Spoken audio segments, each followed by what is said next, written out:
Saudi আরবের রিয়াদে বসবাসরত সিলেট বিভাগের প্রবাসীদের দীর্ঘদিনের দাবি রিয়াদ সিলেট রুটে সরাসরি বিমান ফ্লাইট চালুর লক্ষ্যে মতবিনিময় সভা ও সংবাদ সম্মেলন হয়েছে। রিয়াদের একটি রেস্টুরেন্টে আয়োজিত এক মতবিনিময় সভায় সিলেট বিভাগের প্রবাসীরা তাদের ভোগান্তির কথা তুলে ধরেন। দ্রুত এই ফ্লাইট চালুর বিষয়ে সরকারের হস্তক্ষেপ কামনা করেন তারা। সৌদি আরব থেকে পাঠানো তথ্য ও ছবিতে ডেস্ক রিপোর্ট। সৌদি আরবের রাজধানী রিয়াদ থেকে সিলেটে সরাসরি ফ্লাইট চালুর দাবিতে রিয়াদ সিলেট সরাসরি ফ্লাইট বাস্তবায়ন পরিষদের উদ্যোগে মতবিনিময় সভা ও সংবাদ সম্মেলন করেছে সৌদি আরবের রিয়াদে বসবাসরত সিলেট বিভাগের প্রবাসীরা।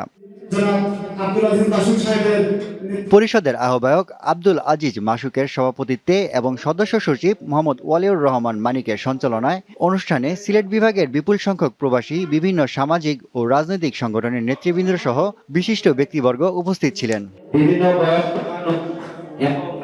মতবিনিময় সভায় বক্তারা প্রবাসীদের জনদুর্ভোগের চিত্র তুলে ধরে বলেন, রিয়াদ থেকে সিলেটে সরাসরি ফ্লাইট না থাকায় বর্তমানে প্রবাসীদের চরম ভোগান্তি পোহাতে হচ্ছে।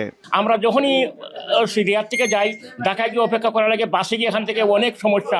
আর সৌদি আরবে আমরা বাস যেভাবে চলি, বাংলাদেশে দেখা যায় বাসটা উপরে পড়ে যাচ্ছে এবং রিক্সে আমরা থাকি।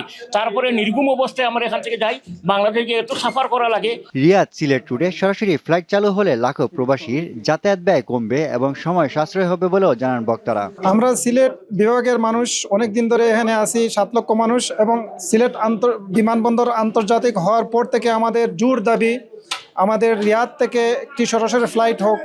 গালফের প্রতিটা দেশ থেকে সিলেটের ফ্লাইট সরাসরি আছে, বাট আমাদের রিয়াদ থেকে কোনো ফ্লাইট নাই। রিয়াদ সিলেট রুটে সরাসরি ফ্লাইট চালুর জন্য সংশ্লিষ্ট কর্তৃপক্ষের প্রতি আহ্বান জানান সিলেট অঞ্চলের প্রবাসীরা। News desk, channel 9।